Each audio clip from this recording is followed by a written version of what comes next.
Welcome to our YouTube channel. आज हम start करेंगे क्लास 10 से चैप्टर नंबर 6 फोटोसिंथेसिस। फोटोसिंथेसिस एक ऐसा टॉपिक है जिसे हम काफ़ी छोटी क्लासेस से पढ़ते आ रहे हैं, जहां हम एक बहुत ही नॉर्मल से डेफिनेशन ये पढ़ते हैं कि फोटोसिंथेसिस एक ऐसी प्रोसेस है जहां पे प्लांट सनलाइट की एनर्जी को यूज करके in the presence of carbon dioxide and oxygen क्या करता है, ग्लूकोज बनाता है या ऐसे कहें फूड बनाता है। ठीक है। यहाँ क्या है, ये एक प्लांट है जो वाटर एंड कार्बन डाइऑक्साइड को यूज करके किसकी प्रेजेंस में, सनलाइट की प्रेजेंस में कुछ प्रोडक्ट्स बनाता है जो कि हैं शुगर्स या ग्लूकोज, एंड इसी के साथ साथ क्या रिलीज करता है एनवायरनमेंट में, ऑक्सीजन रिलीज करता है। ठीक है। तो एक इस पूरी प्रोसेस को कंबाइन हम एक टर्म दे देते हैं जिसे हम फोटोसिंथेसिस कहते हैं। ठीक है। अब ऐसी कोई नई चीज इसमें नहीं है जो अभी तक हमने नहीं पढ़ी, ये सारा एक ऐसा डेफिनेशन है, ये एक ऐसा टॉपिक है जो हमने पढ़ते आ रहे हैं। बट इसमें नया क्या पढ़ना है इस चैप्टर में, वो ये पढ़ना है कि अभी तक हमने सिर्फ इतना सीखा था कि फोटोसिंथेसिस में क्या क्या चीजें इन्वॉल्व हैं, बट हमें ये नहीं पता कि फोटोसिंथेसिस प्लांट के एग्जैक्ट किस पार्ट में हो रही है एंड उसमें कौन से रिएक्शंस इन्वॉल्व हैं।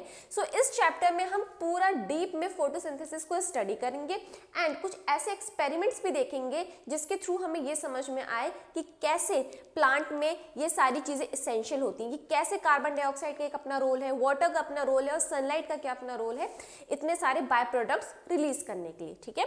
स्टार्ट करते हैं सबसे पहले, what is photosynthesis. Photosynthesis is the process by which living plant cell containing chlorophyll produce food substance, जहां पे ग्लूकोज एंड स्टार्च आएगा, from carbon dioxide and water by using light energy. क्या है फोटोसिंथेसिस? एक ऐसी प्रोसेस है जहां पे एक plant carbon dioxide and water को यूज करता है सनलाइट की प्रेजेंस में, जहां पे प्रोड्यूस क्या करता है, शुगर्स प्रोड्यूस करता है, या शुगर्स की जगह यहाँ पे हम ग्लूकोज एंड स्टार्च टर्म भी यूज कर सकते हैं। ठीक है। और इसके साथ साथ क्या रिलीज करता है, ऑक्सीजन रिलीज करता है इन्वायरमेंट में। इस पूरी कंबाइंड प्रोसेस को हम फोटोसिंथेसिस कहते हैं। Next is plants release oxygen as a bye product during photosynthesis. ठीक है। जब प्लांट ये पूरी अपनी प्रोसेस करता है फोटोसिंथेसिस के लिए, तो प्लांट का मेन मोटिव ये होता है कि वो ग्लूकोज या स्टार्च को प्रोड्यूस करे, ये उसका मेन प्रोडक्ट है। इस प्रोसेस में या इस रिएक्शन के टाइम पे एज अ बाय प्रोडक्ट जो रिलीज होता है वो है ऑक्सीजन। ऑक्सीजन फोटोसिंथेसिस का मेन प्रोडक्ट नहीं होता, ये इस पूरी प्रोसेस का एक बाय प्रोडक्ट होता है, या ऐसे कहें एक साइड प्रोडक्ट होता है। ठीक है। अब इसके बाद हम नेक्स्ट आगे चलते हैं, which is importance of photosynthesis. अब फोटोसिंथेसिस की इंपॉर्टेंस क्या है हमारे लिए? First is food for all. Photosynthesis एक ऐसी प्रोसेस है जिस पे ये पूरी अर्थ डिपेंड है। ठीक है। चाहे हम ह्यूमन बींग्स अपनी बात करें या डिफरेंट टाइप के एनिमल्स की बात करें या प्लांट की खुद की बात करें, हम सब क्या है, हम सब लिविंग ऑर्गेनिजम्स हैं। हम सभी एक दूसरे पे या एक दूसरी चीज़ों पे डिपेंड होते हैं अपने फूड के लिए। कुछ लोग ऐसे होते हैं जो प्योर वेजिटेरियन हैं, ठीक है, एंड कुछ ऐसे हैं जो कि नॉन वेजिटेरियन हैं। अब चाहे वेजिटेरियन हो या नॉन वेजिटेरियन हो, दोनों के लिए ही फूड कहाँ से आता है? फूड आता है प्लांट से, एंड ये प्लांट फूड किससे बना रहा है? फोटोसिंथेसिस के थ्रू बना रहा है।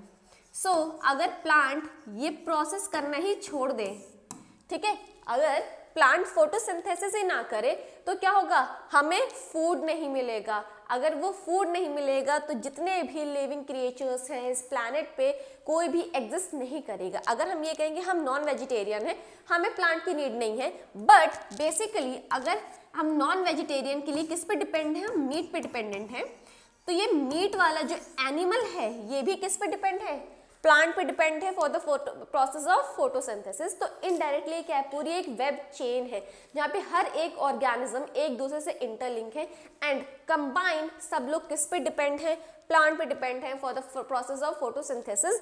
इसीलिए सबसे ज्यादा जो इसका एसेंशियल रोल है वो है फूड में। Photosynthesis is ultimately the source of energy and food for all living beings. Photosynthesis क्या है? एक सोर्स है किसका? एनर्जी का, फूड का। किसके लिए? For all living beings, directly for plants and indirectly for animals and humans who eat the plant और द प्लांट ईटिंग एनिमल्स। यहाँ पे प्लांट ईटिंग एनिमल्स, ऐसे एनिमल्स जो कि डायरेक्टली प्लांट पे डिपेंडेंट है अपने फूड के लिए, अपने सर्वाइवल के लिए, उनके लिए वो क्या फोटोसिंथेसिस पे डायरेक्टली डिपेंड है। एंड ऐसे एनिमल्स जो कि प्लांट पे डायरेक्टली डिपेंडेंट नहीं होते, वो कैसे होते हैं? वो इनडायरेक्टली डिपेंडेंट होते हैं हमारे प्लांट पे या फोटोसिंथेसिस प्रोसेस पे। क्यों? क्योंकि अल्टीमेटली सबका फूड कहाँ से आ रहा है? प्लांट से आ रहा है। किस प्रोसेस के थ्रू आ रहा है? फोटोसिंथेसिस के थ्रू आ रहा है। नेक्स्ट इंपॉर्टेंस क्या है? फोटोसिंथेसिस से हमें क्या मिलता है? हमें ऑक्सीजन मिलता है। ठीक है, हम एक बार को ये बात मान सकते हैं कि ठीक है, उतना हम ज्यादा प्लांट पे डिपेंड नहीं होंगे अपने फूड के लिए, ठीक है। बट अगर हम ऑक्सीजन की बात करते हैं, ब्रीदिंग की बात करते हैं, तो प्लांट ही एक ऐसा ओनली सोर्स है जहां से हमें सिर्फ और सिर्फ ऑक्सीजन मिल सकता है। ऐसी कोई भी प्रोसेस नहीं है जिसमें हम ऑक्सीजन को प्रोड्यूस कर सकते हैं, ठीक है। So photosynthesis is the only biological process which release oxygen into the atmosphere. So plant जो photosynthesis कर रहा है, ये एक ऐसी ओनली प्रोसेस है जिसके थ्रू हमें क्या मिलता है? हमें ऑक्सीजन मिलता है एटमॉस्फेयर में। Oxygen supports all life on earth. No living being can remain alive without oxygen. ऐसे कोई भी लिविंग क्रिएचर नहीं है, ऐसा कोई भी लिविंग बीइंग नहीं है जो बिना ऑक्सीजन के सरवाइव कर सके।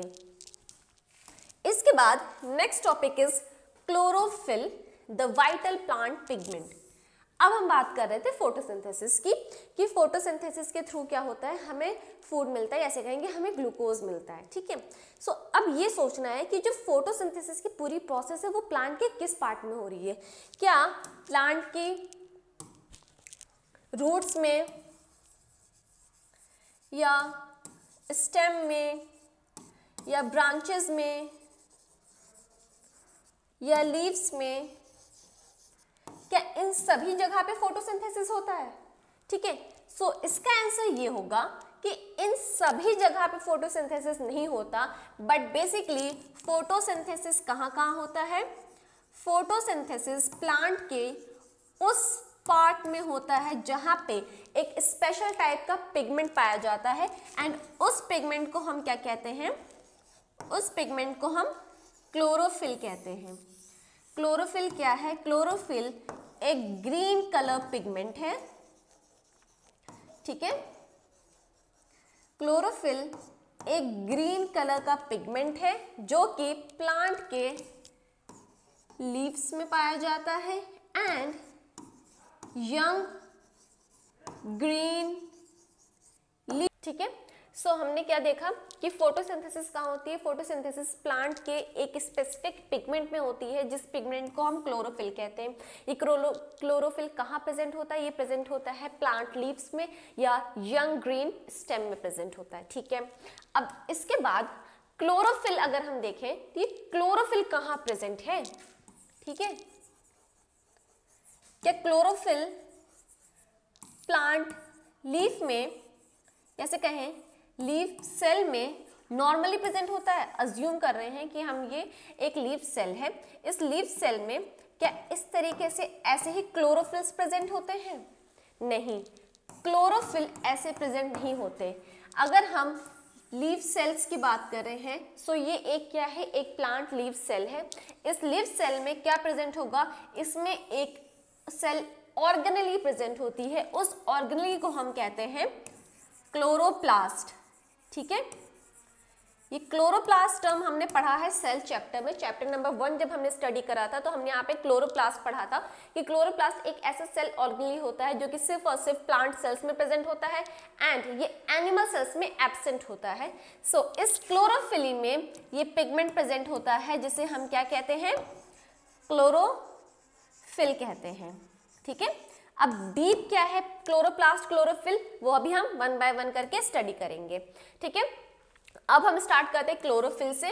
सो क्लोरोफिल ये दो वर्ड्स को कंबाइन करके बनाया गया है, जहां पे first word which is chloro, chloro का मतलब होता है ग्रीन एंड फिल का मतलब होता है leaf, means green leaves. So ये क्या है? It is the green colouring matter found in plants.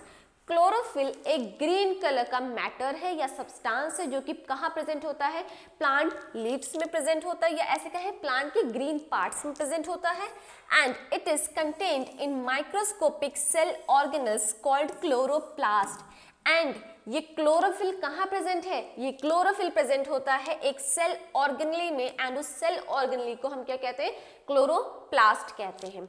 ठीक है, ये एक लीफ का स्ट्रक्चर दिखाया गया है जिसे अगर हम जूम करके देखें तो हमें क्लोरोप्लास्ट एंड क्लोरोफिल्स दिखाई दे सकते हैं। इसी के साथ नेक्स्ट आगे हम पढ़ेंगे क्लोरोप्लास्ट के बारे में कि क्लोरोप्लास्ट में किस एग्जैक्ट पोजीशन पे क्लोरोफिल्स प्रेजेंट होते हैं। सो क्लोरोप्लास्ट क्या है, so chloroplast are minute oval bodies bounded by a double membrane and their interior contain closely packed flattened sac which is thylakoid arranged in a pile which is grana lying in a colorless ground substance called stroma। क्या कहा गया, ये है एक पूरी, assume करते हैं ये पूरी की पूरी एक प्लांट सेल है। ठीक है, इस प्लांट सेल में हमने पता है कि प्लांट सेल में वैक्यूल्स होते हैं, न्यूक्लियस है, माइटोकॉन्ड्रिया है, एंडोप्लाज्मिक रेटिकुलम है, बहुत सारी सेल ऑर्गेनेल्स होती हैं। ठीक है, उसके अलावा एक और जो सेल ऑर्गेनेल प्रेजेंट होती है उसे हम क्लोरोप्लास्ट कहते हैं। ठीक है, उसी तरीके से ये जो क्लोरोप्लास्ट कैसी है, ये डबल मेम्ब्रेन की है, इसके पास दो मेम्ब्रेन्स हैं, this is the outer membrane and this is the inner membrane of chloroplast. So इन दोनों मेम्ब्रेन के बाद जो इंटरनल रीजन आता है क्लोरोप्लास्ट का, इस इंटरनल रीजन को हम स्ट्रोमा कहते हैं। ठीक है, ये हो गया स्ट्रोमा। नाउ इस स्ट्रोमा के अंदर छोटे छोटे सैक लाइक स्ट्रक्चर्स प्रेजेंट होते हैं, जैसे कि इस तरीके से डिस्क लाइक स्ट्रक्चर्स प्रेजेंट होते हैं। ये पूरे जो सर्कुलर होते हैं डिस्क की तरह होते हैं, बट यहाँ पे इसको इस तरीके से इमेज में दिखाया गया है। अगर हम एक अपनी इमेज ड्रॉ करें तो ये क्लोरोप्लास्ट कैसा दिखाई देगा, अज्यूम कर रहे हैं हम कि ये इस तरीके से एक क्लोरोप्लास्ट की इनर लेयर हो गई, उसके बाद एक क्लोरोप्लास्ट की आउटर लेयर हो गई। इसके अंदर जो इंटरनल रीजन है, ये इंटरनल रीजन कैसा होगा, ये इंटरनल रीजन होगा येलो कलर से इसको हम कलर कर देते हैं। ठीक है, this is the internal region of chloroplast which is known as stroma। ये है स्ट्रोमा। अब इस स्ट्रोमा के अंदर डिस्क लाइक स्ट्रक्चर्स प्रेजेंट होते हैं इस तरीके से। ठीक है, इस तरीके से डिस्क की तरह कुछ स्ट्रक्चर्स प्रेजेंट होते हैं और ये इस तरीके से एक दूसरे से इंटरलिंक भी होते हैं। ठीक है, इस तरीके से हमने ये और स्ट्रक्चर्स बना दिए, ये इस तरीके से इंटरलिंक है। नाउ अगर हम एक सिंगल डिस्क की बात करते हैं, सो सिंगल डिस्क को हम क्या कहते हैं, this is known as thylakoid. ठीक है, इस एक सिंगल डिस्क को हम थैलाकॉइड कहेंगे, और जब ये काफी सारी डिस्क एक दूसरे के साथ वन बाय वन अरेंज होंगी, सो इस पूरे स्ट्रक्चर को हम कहेंगे ग्रेना। ठीक है, हमने क्या देखा कि सबसे पहले क्लोरोप्लास्ट कहाँ प्रेजेंट होता है, क्लोरोप्लास्ट जो है प्रेजेंट होता है प्लांट सेल्स में। ठीक है, उसके बाद जो क्लोरोप्लास्ट है ये कैसा सेल ऑर्गेनेल है, एक डबल लेयर या डबल मेम्ब्रेन सेल ऑर्गेनेल है। इसका जो इंटरनल पार्ट होता है उसे हम स्ट्रोमा कहते हैं। स्ट्रोमा के अंदर डिस्क शेप का एक स्ट्रक्चर प्रेजेंट होता है जिसे हम थैलाकॉइड कहते हैं। जब काफी सारे थैलाकॉइड एक साथ एक अरेंजमेंट में प्रेजेंट होते हैं तो उस पूरे स्ट्रक्चर को हम ग्रेना कहते हैं। ठीक है, इसके बाद क्या कहा जा रहा है कि ordinarily there may be 40 to 50 chloroplast in a cell. एक सेल में कितने क्लोरोप्लास्ट प्रेजेंट होते हैं, 40 से 50 क्लोरोप्लास्ट सिर्फ और सिर्फ एक सिंगल सेल में प्रेजेंट होते हैं। The pigment chlorophyll is contained in the walls of thylakoid, and इस पूरे क्लोरोप्लास्ट में वो जो ग्रीन पिगमेंट की हम इतनी देर से बात कर रहे हैं, क्लोरोफिल, वो किस में प्रेजेंट होता है, वो प्रेजेंट होता है इस थैलाकॉइड में। ठीक है, जो थैलाकॉइड्स हैं इनमें प्रेजेंट होता है ग्रीन पिगमेंट जिसे हम क्लोरोफिल कहते हैं। ठीक है, इतना क्लियर हुआ। हमने क्या क्या पढ़ा? सबसे पहले हमने ये पढ़ा कि प्लांट में फोटोसिंथेसिस कैसे हो रहा है, फिर हमने ये पढ़ा कि फोटोसिंथेसिस प्लांट के किस पार्ट में होता है, तो हमें ये बताया गया है कि वो होता है एक ग्रीन पिगमेंट होता है जिसे हम क्लोरोफिल कहते हैं, वहां पे। फिर हमने ये पढ़ा कि क्लोरोफिल कहाँ प्रेजेंट होता है, तो हमें ये पता चला कि प्लांट सेल्स में एक सेल ऑर्गेनली होती है जिसे हम क्लोरोप्लास्ट कहते हैं। उस सेल ऑर्गेनली में ये ग्रीन पिगमेंट उसके थैलाकोइड्स में प्रेजेंट होता है। ठीक है, इसके बाद नेक्स्ट है कि chloroplast are mainly contained in the mesophyll cells located between the upper epidermis and the lower epidermis of leaves. So ये क्लोरोप्लास्ट क्या प्लांट सेल के हर एक रीजन में प्रेजेंट होती है?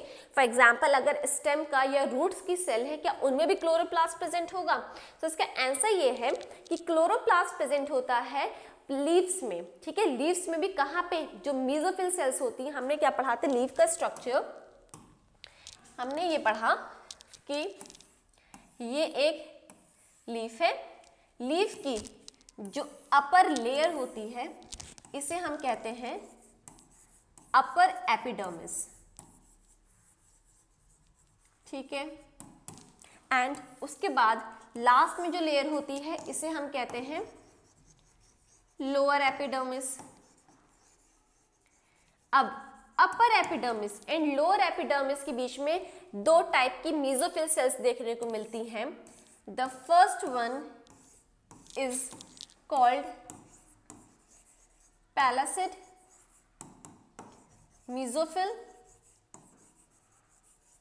एंड इसके बाद एक और जो सेल देखने को मिलती है या मेसोफिल लेयर देखने को मिलती है उसे हम कहते हैं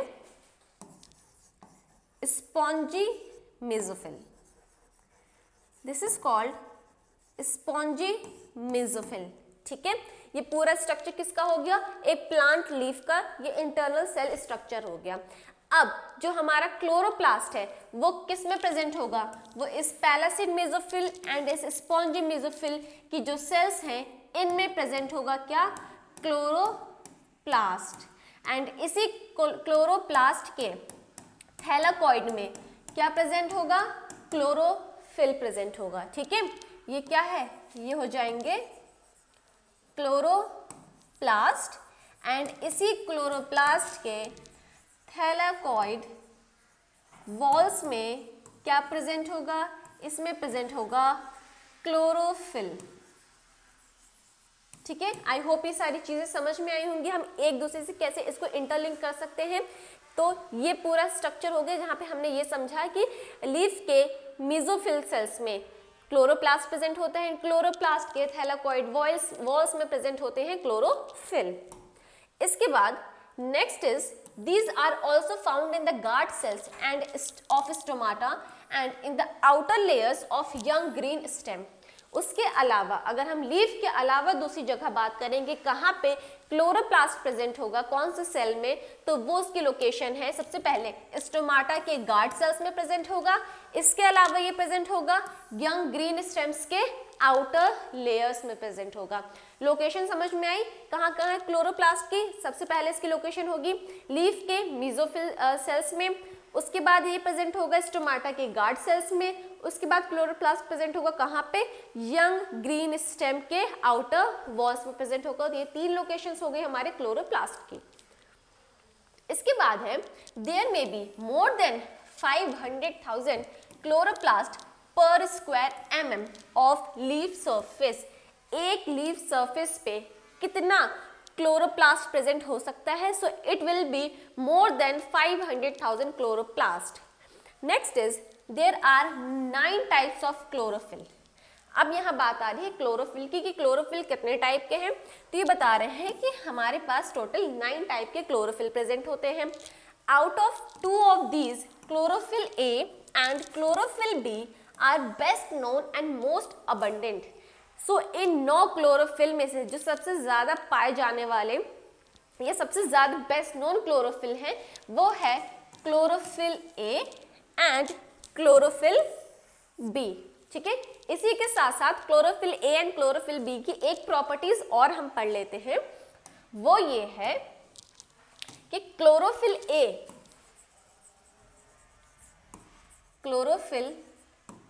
A एंड क्लोरोफिल B जो है ये दोनों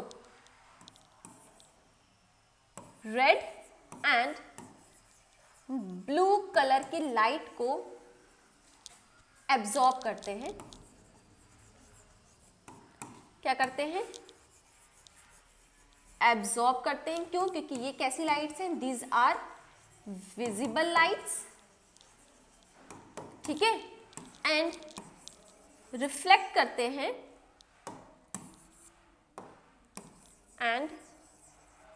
करते हैं ग्रीन लाइट को, एंड यही ग्रीन लाइट क्या करती है? क्लोरोफिल को उसका ग्रीन कलर प्रोवाइड करती है।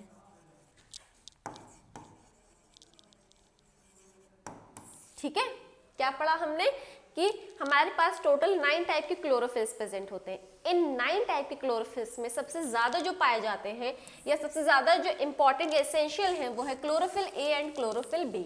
ठीक है, अब chlorophyll a and chlorophyll b ये रेड एंड ब्लू कलर की जो लाइट है उसको एब्जॉर्ब करते हैं एंड रिफ्लेक्ट क्या करते हैं? ग्रीन लाइट को रिफ्लेक्ट करते हैं, एंड इसी वजह से क्लोरोफिल को क्या मिलता है? उसका ग्रीन कलर मिलता है, या ये कहें कि हमें ग्रीन कलर जो है वो शो होता है। इसके बाद next is regulation of stomatal opening और लेटिंग इन कार्बन डाइऑक्साइड। ये क्या कह रहे हैं कि किस तरीके से स्टोमाटा का रेगुलेशन होता है, मतलब किस तरीके से स्टोमाटा ओपन होता है ताकि कार्बन डाइऑक्साइड सेल में एंटर कर सके। So stomata are minute opening occur in a large number of the lower surface of a leaf. अब हम ये पता करें कि स्टोमाटा सबसे ज्यादा लीफ के कौन से साइड में पाया जाता है। सो जब हम इससे पहला वाला चैप्टर पढ़ रहे थे, ट्रांसपिरेशन पढ़ रहे थे, तो वहां हमने ये देखा था एक एक्सपेरिमेंट के थ्रू कि लीफ के under surface of the leaf, या इसी अंडर सरफेस को हम क्या कहते हैं? डॉर्सल साइड कहते हैं, कि लीफ के डॉर्सल साइड में सबसे ज्यादा क्या पाया जाता है? स्टोमाटा। ठीक है, ये ऐसे कहें, large number of stomata leaf के डॉर्सल साइड में प्रेजेंट होता है। ठीक है, इसके बाद क्या है कि the main function of the stomata is to let in CO2 from the atmosphere for photosynthesis. तो ये स्टोमाटा का मेन फंक्शन क्या है? इस स्टोमाटा का मेन फंक्शन ये है कि ये क्या करे? ये कार्बन डाइऑक्साइड को आउटर एनवायरनमेंट में से सेल के अंदर लेके आ सके ताकि प्लांट अपनी फोटोसिंथेसिस की जो प्रोसेस है उसको स्टार्ट करे। ठीक है, so when stomata are not in use for photosynthesis, that is when it is dark, they tend to close their opening so that water loss is minimized from the leaves through transpiration. अभी ये बात हो रही है day time की। ठीक है, अभी क्या है? डे टाइम है। डे टाइम में हमारा स्टोमाटा कैसा है? ये अभी ओपन है। ओपन होने की वजह से क्या हो रहा है? कार्बन डाइऑक्साइड जो है स्टोमाटा में एंटर कर रहा है, जिसकी वजह से फोटोसिंथेसिस चल रहा है, एंड फोटोसिंथेसिस की वजह से हमें क्या मिल रहा है? हमें ऑक्सीजन मिल रहा है, वाटर मिल रहा है, एंड इसी के साथ हमें और क्या मिल रहा है? हमें ग्लूकोज मिल रहा है। ठीक है, हमें इसी के साथ ग्लूकोज भी मिल रहा है। तो ये सारी प्रोसेस चल रही है फोटोसिंथेसिस की डे टाइम में। बट जब नाइट टाइम आती है, रात के वक्त क्या होता है? स्टोमाटा जो है ये क्लोज हो जाता है, एंड जब स्टोमाटा क्लोज हो जाता है सो फोटोसिंथेसिस रुक गया, क्योंकि अब क्या है? स्टोमाटा के क्लोज होने की वजह से कार्बन डाइऑक्साइड जो है वो एंटर नहीं कर पाएगा। कार्बन डाइऑक्साइड एंटर नहीं करेगा, डे टाइम है नहीं, तो सनलाइट भी नहीं है, तो इन दोनों की वजह से क्या होगा? फोटोसिंथेसिस चलेगी नहीं। अगर फोटोसिंथेसिस स्टॉप हो गई तो अल्टीमेटली क्या होगा? वाटर लॉस जो हो रहा था ट्रांसपिरेशन की वजह से वो भी स्टॉप हो जाएगा। तो यहाँ पे क्या होगा? वाटर लॉस जो है वो प्रिवेंट हो जाएगा। इसके बाद है when there is light as after sunrise they reopen to allow CO2 to diffuse in, and फिर नेक्स्ट डे क्या होगा? फिर सनराइज हुआ, फिर क्या होगा? स्टोमाटा फिर से ओपन हो जाएगा, फिर से कार्बन डाइऑक्साइड जो है एंटर कर सकता है, एंड फिर से फोटोसिंथेसिस की जो प्रोसेस है वो स्टार्ट हो जाएगी, and transpiration occur along with photosynthesis. अब क्या है, स्टोमाटा क्यों ओपन हो रहा था, उसका बेसिक मोटिव ये था कि उसे फोटोसिंथेसिस प्रोसेस करनी है, इसके लिए प्लांट स्टोमाटा को ओपन करता है एंड क्लोज करता है। बट उसके साथ साथ एक चीज और हो रही होती है विच इज ट्रांसपिरेशन। ट्रांसपिरेशन में भी क्या हो रहा है, वाटर का लॉस हो रहा है in the form of water vapour. कहाँ से, इस स्टोमाटा की ही वजह से, क्योंकि स्टोमाटा ओपन है अभी, ठीक है। ये हो गई गार्ड सेल्स एंड ये एपिडर्मल सेल्स हो गई, ठीक है। अभी क्या है, स्टोमाटा ओपन है। स्टोमाटा ओपन क्यों हुआ था, ताकि वो आउटर एनवायरनमेंट में से कार्बन डाइऑक्साइड ले सके, ठीक है। बट इसके साथ साथ क्या होने लगा, रूट्स जो है अपना काम कर रही है। रूट्स का क्या काम होता है, वाटर एंड मिनरल्स का एब्जॉर्प्शन होता है। तो रूट जो है वो वाटर का एब्जॉर्प्शन कर रही है, ठीक है। रूट वाटर को एब्जॉर्ब करके प्लांट के डिफरेंट पार्ट्स तक उसको पहुंचा रही है। तो उसमें से एक पार्ट जो लीव्स भी है, तो रूट्स ने क्या करा, वाटर को प्लांट लीव्स तक पहुंचा दिया। अब क्या हुआ, अब सक्शन फोर्स की वजह से यहां से क्या हो गया, इस वाटर का लॉस हो गया। किसके फॉर्म में, वाटर वेपर के फॉर्म में। तो इस प्रोसेस को क्या नाम दे दिया हमने, इस प्रोसेस को नाम दे दिया ट्रांसपिरेशन। तो इससे हमें क्या पता चला कि जब फोटोसिंथेसिस होता है तो उससे साइड बाय साइड क्या चल रही होती है, ट्रांसपिरेशन भी चल रही होती है। एंड जब स्टोमाटा क्लोज हो जाता है, मतलब फोटोसिंथेसिस स्टॉप हो गया, तो उसके साथ साथ जो है ट्रांसपिरेशन भी स्टॉप हो जाती है। इसके बाद due to this process one can say that transpiration is the price which the plant pays for photosynthesis। ये लाइन क्या कह रही है, ठीक है। ये लाइन स्पेशली क्या कह रही है कि ट्रांसपिरेशन क्या है, देखो प्लांट क्या कर रहा है, आउटर एनवायरनमेंट में से कार्बन डाइऑक्साइड ले रहा है, ठीक है। तो अब भाई हम जैसे हम अगर किसी से कुछ ले रहे हैं तो उसके बिहाफ में हमें भी कुछ लेना देना पड़ता है, ठीक है। गिव एंड टेक वाली प्रोसेस है, अगर कुछ लो तो दूसरे हाथ से किसी को कुछ दो भी, ठीक है। तो इसी तरीके से अगर प्लांट एटमॉस्फेयर से कार्बन डाइऑक्साइड ले रहा है तो उसको भी एटमॉस्फेयर को कुछ देना पड़ेगा। तो इसलिए प्लांट क्या देता है एटमॉस्फेयर को, प्लांट जो है एटमॉस्फेयर को वाटर देता है, H2O देता है। तो ये क्या है, ये एक तरीके से गिव एंड टेक वाली प्रोसेस है, एक हाथ से लो दूसरे हाथ से दो। इसके बाद next is the closing and opening of stomata are on account of the movement of water in and out of the guard cells. So ये जो स्टोमाटा ओपन हो रहा है या क्लोज हो रहा है, जिसकी वजह से फोटोसिंथेसिस प्रोसेस जो है चल रही है, स्टॉप हो रही है, या ट्रांसपिरेशन हो रहा है, स्टॉप हो रहा है, ये सभी कैसे हो रहा है, जब वाटर एंटर करता है गार्ड सेल्स में। तो गार्ड सेल्स क्या हो जाती हैं, ये टर्जिड हो जाती हैं। टर्जिड होने की वजह से ये ओपन हो जाती है, तो स्टोमाटा ओपन हो जाता है। जब यही वाटर गार्ड सेल से बाहर मूव करता है तो उसकी वजह से गार्ड सेल्स क्या हो जाती हैं, वो फ्लैसिड हो जाती हैं। एंड फ्लैसिड होने की वजह से स्टोमाटा क्या हो जाता है, स्टोमाटा जो है वो क्लोज हो जाता है। तो हमारी जो फोटोसिंथेसिस की प्रोसेस है वो भी स्टॉप हो जाती है। They have a thick inner wall facing the opening and a thin outer wall on the opposite side. Their cytoplasm contain chloroplast, ठीक है। सो ये जो गार्ड सेल है, गार्ड सेल की वो वाली लाइनिंग जो कि स्टोमा की तरफ होती है, वो कैसी होती है, ये लाइनिंग काफी ज्यादा थिक होती है, ठीक है। वहीं दूसरी तरफ ये वाली जो लाइनिंग है जो कि आउटर सरफेस की तरफ है गार्ड सेल की, ये काफी ज्यादा थिन होती है। सो जब वाटर थिन लाइनिंग की तरफ से एंटर करता है, सो जो थिक लाइनिंग होती है टुवर्ड्स द स्टोमा, ये स्वेल कर जाती है एंड ये ओपन हो जाती है, जिसकी वजह से जो स्टोमाटा ओपन हो जाता है एंड सारी प्रोसेसेस चलती हैं। एंड जब वाटर जो है एग्जिस्ट करता है तो ये जो थिक लाइनिंग थी स्टोमा की, फिर वो जो है आपस में एक दूसरे से जॉइंट हो जाती है, स्ट्रेट हो जाती है, स्टोमाटा जो क्लोज हो जाता है। एंड साइमल्टेनियसली इसी तरीके से ये दोनों प्रोसेस चल रही होती हैं। इसके अलावा क्या है, ये जो गार्ड सेल्स है, इन गार्ड सेल्स के पास भी क्या प्रेजेंट होता है, क्लोरोप्लास्ट प्रेजेंट होता है। एंड अगर क्लोरोप्लास्ट प्रेजेंट है तो इट मींस इसके पास क्लोरोफिल भी होगा। एंड अगर ये क्लोरोफिल प्रेजेंट है so it means guard cells भी क्या कर सकती हैं, गार्ड सेल भी फोटोसिंथेसिस करेंगी, ठीक है। समझ में आ गया इतना, अब आगे चलते हैं। So next is opening and closing of stomata there are two theories about the opening and closing of stomata. So अगर हम स्टोमाटा की क्लोजिंग एंड ओपनिंग की बात करें, सो ये हम पढ़ते हैं कि ये वाटर की वजह से हो रहा है, बट इस पे जो है दो थ्योरीज दी गई हैं। सबसे पहले जो हमारी थ्योरी है it is K plus ion concentration theory. So इस थ्योरी में क्या बताया गया है कि जैसे ये एक सेल है, ठीक है, ये एक स्टोमाटा सेल है and these are epidermal cell, ये हैं epidermal cell, these are guard cells and ये स्टोमा है। अब क्या है, ये जो एपिडर्मल सेल्स हैं यहाँ पे पोटेशियम आयन का जो कंसंट्रेशन है ये कैसा होता है, ये काफी कम होता है, ठीक है, इसका कंसंट्रेशन कैसा है, लेस है।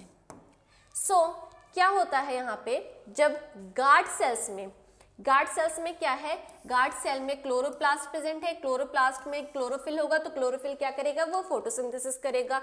सो फोटोसिंथेसिस की वजह से हमें क्या मिल जाता है, हमें एटीपी मिल जाता है, हमें एनर्जी मिल जाती है। सो ये एनर्जी क्या करती है, एटीपी एंटर करती है एपिडर्मल सेल में एंड क्या लेके जाएगी, पोटेशियम को कहाँ लेके जाएगी, लो कंसंट्रेशन से लेके जाएगी गार्ड सेल में, जहां पे इसका कंसंट्रेशन हाई है। सो ये प्रोसेस क्या होगी, इसे कहेंगे हम एक्टिव ट्रांसपोर्ट। एक्टिव ट्रांसपोर्टेशन में हमने क्या पढ़ा था कि वहां पे क्या होता है, आयंस का हमें सप्लाई करना है, तो आयंस की सप्लाई के लिए हमें एनर्जी की जरूरत पड़ेगी। क्यों, क्योंकि हम अपोजिट ग्रेडियंट लेके जा रहे हैं, हम एक लो कंसंट्रेशन से हाई कंसंट्रेशन की तरफ कोई चीज लेके जा रहे हैं, तो उसके लिए हमें हाई अमाउंट में एनर्जी की जरूरत पड़ती है। और वो एनर्जी हमें कहाँ से मिल गई, हमें गार्ड सेल में जो क्लोरोप्लास्ट था उसके फोटोसिंथेसिस की वजह से हमें एनर्जी मिल गई। अब वो एनर्जी कहाँ एंटर कर गई, एपिडर्मल सेल में। एपिडर्मल सेल में पोटेशियम आयंस थे, तो एटीपी क्या करेगा, इन पोटेशियम आयंस को ट्रांसफर कराएगा किसकी तरफ, गार्ड सेल्स की तरफ। जब पोटेशियम आयन गार्ड सेल की तरफ भर जाएंगे तो गार्ड सेल में क्या होगा, गार्ड सेल में K प्लस आयन का कंसंट्रेशन जो है वो इंक्रीज हो जाएगा। इसका कंसंट्रेशन इंक्रीज होने की वजह से वाटर जो है वो मूव करेगा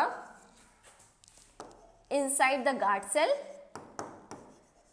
inside the guard cell, and guard cell कैसी हो जाएगी, गार्ड सेल टर्जिड हो जाएगी।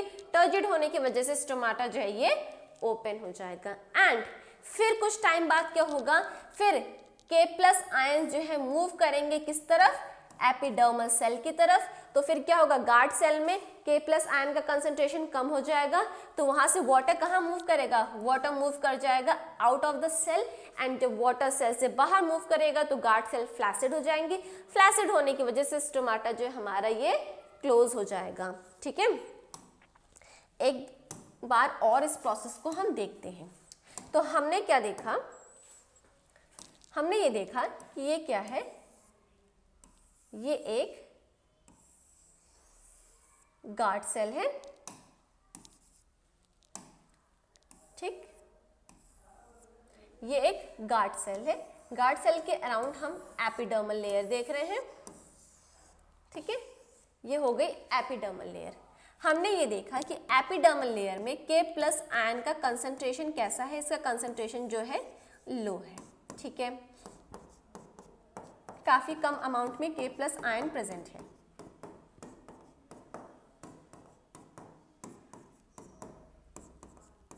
ठीक, अब ये क्या है, ये गार्ड सेल्स है। गार्ड सेल्स में क्या प्रेजेंट है, गार्ड सेल में प्रेजेंट है क्लोरोप्लास्ट। गार्ड सेल में क्लोरोप्लास्ट प्रेजेंट है।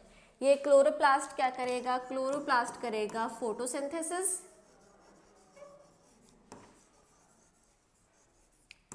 फोटोसिंथेसिस की वजह से हमें क्या मिला, हमें एटीपी मिला, which is adenosine triphosphate energy milli.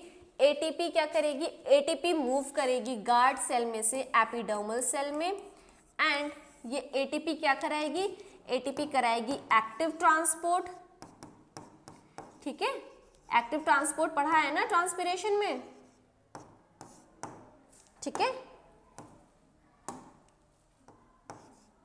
Active transport में क्या होगा, K प्लस आयन को एटीपी की हेल्प से हम कहाँ ट्रांसपोर्ट कर देंगे, हम इसको ट्रांसपोर्ट कर देंगे गार्ड सेल के अंदर, ठीक है। अब ये एटीपी कहाँ मूव कर जाएगा, अब एटीपी के प्लस आयन को लेके एंटर करेगा गार्ड सेल्स के अंदर, ठीक है। अब यहाँ क्या हो गया, गार्ड सेल्स में के प्लस आयन का कंसंट्रेशन बढ़ गया। अब इसकी वजह से क्या होगा, वाटर जो कि एपिडर्मल सेल में था वो एंटर करेगा किसमें, गार्ड सेल में। क्यों, क्योंकि अब ये जो गार्ड सेल्स हैं, गार्ड सेल्स हाइपरटोनिक हो गई हैं, ये these are hypertonic now, hypertonic हो गई है। इसका मतलब क्या होगा कि वाटर जो है वो एंटर करेगा गार्ड सेल में, ठीक है, जिसकी वजह से गार्ड सेल कैसी हो जाएंगी, ये टर्जिड हो जाएंगी। टर्जिड होने की वजह से स्टोमाटा क्या होगा, स्टोमाटा जो है ये ओपन हो जाएगा एंड हमारी फोटोसिंथेसिस की जो प्रोसेस है वो स्टार्ट हो जाएगी। तो ये पूरी प्रोसेस हमने पढ़ी के प्लस आयन कंसंट्रेशन की, किसके लिए, स्टोमाटा ओपनिंग के लिए। अगर हम ये पढ़ें कि स्टोमाटा क्लोज कैसे होगा, जो प्रोसेस अभी हमने देखी इसका एग्जैक्ट अगर हम अपोजिट कर दें, हमने स्टोमाटा ओपन कैसे हुआ, जब के प्लस आयन का कंसंट्रेशन जो है इंक्रीज होने लगा, किसके अंदर, गार्ड सेल के अंदर, मतलब सॉल्यूट का अमाउंट इंक्रीज हो गया, सॉल्वेंट का अमाउंट जो है डिक्रीज हो गया। सॉल्वेंट डिक्रीज हो गया तो वाटर कहाँ मूव करेगा, हाई कंसंट्रेशन से लो कंसंट्रेशन की तरफ मूव करेगा। तो इसकी वजह से ये कैसी हो गई थी, टर्जिट हो गई थी। बट अब हमें क्या करना है, स्टोमाटा को हमें क्लोज करना है, ठीक है। तो इसके लिए पहले हमें क्लोज स्टोमाटा बना लेते हैं, समथिंग लाइक दिस, ठीक है।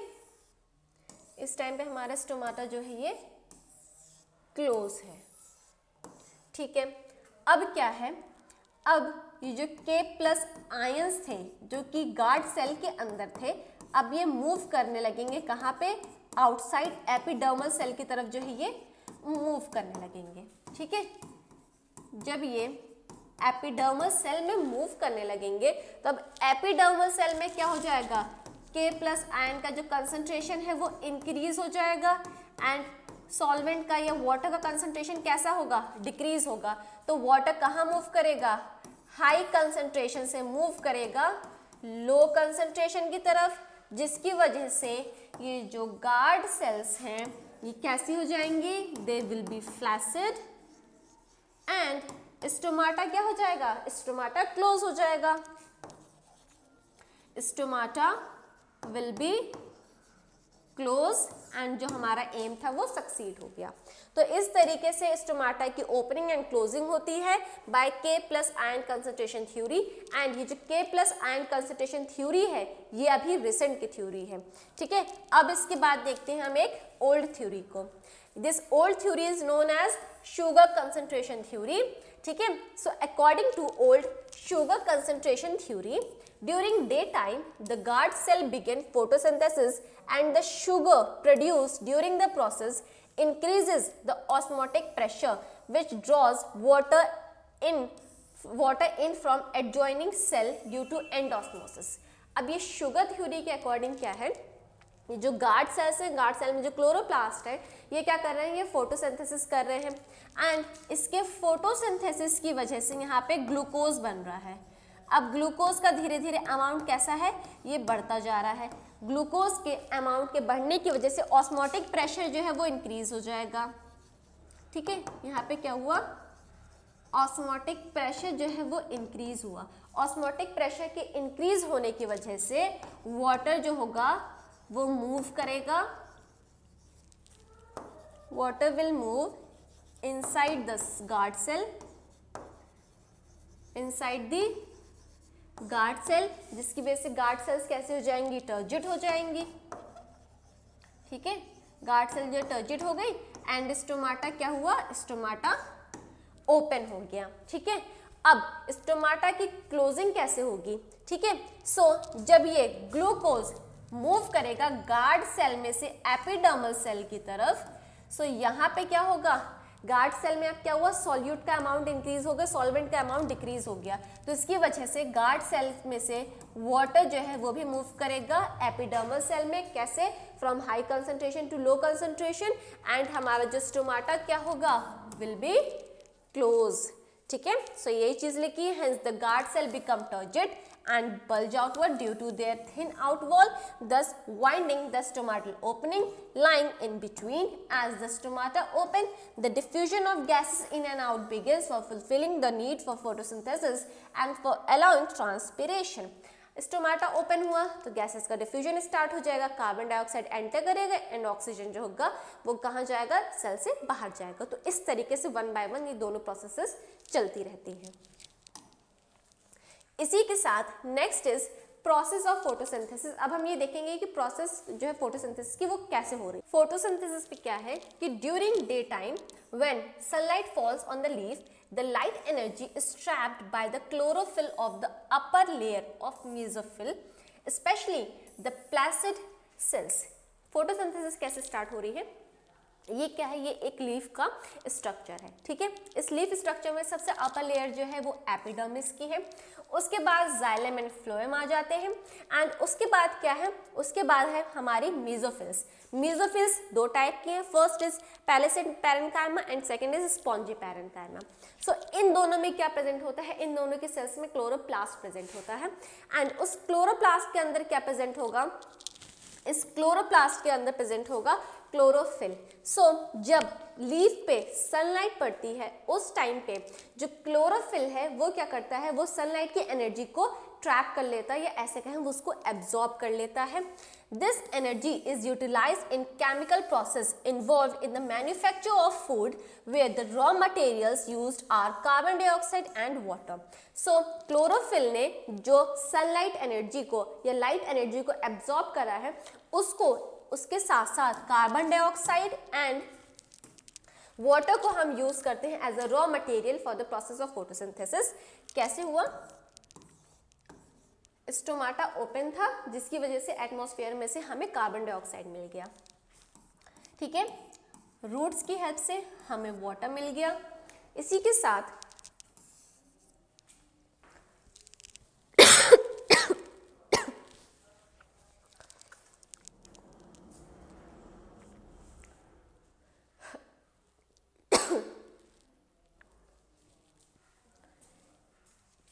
इसी के साथ क्या होगा, in the presence of light energy, ठीक है। लाइट एनर्जी किससे ट्रैप हुई थी, क्लोरोफिल से। क्लोरोफिल ने लाइट एनर्जी को ट्रैप करा एंड इन दोनों रॉ मटेरियल्स को मिला के हमें क्या मिला, हमें मिला C6H12O6 जिसे हम क्या कहते हैं, इसे हम ग्लूकोज कहते हैं। इसी के साथ हमें ऑक्सीजन मिला एंड इसी के साथ हमें क्या मिली, हमें एनर्जी मिली। एनर्जी हमें किस फॉर्म में मिली, एटीपी के फॉर्म में मिली, ठीक है। तो ये पूरा क्या था, ये हमारा एक पूरा केमिकल रिएक्शन है, या इस पूरे ही रिएक्शन को हम क्या कहते हैं, this whole reaction is known as photosynthesis.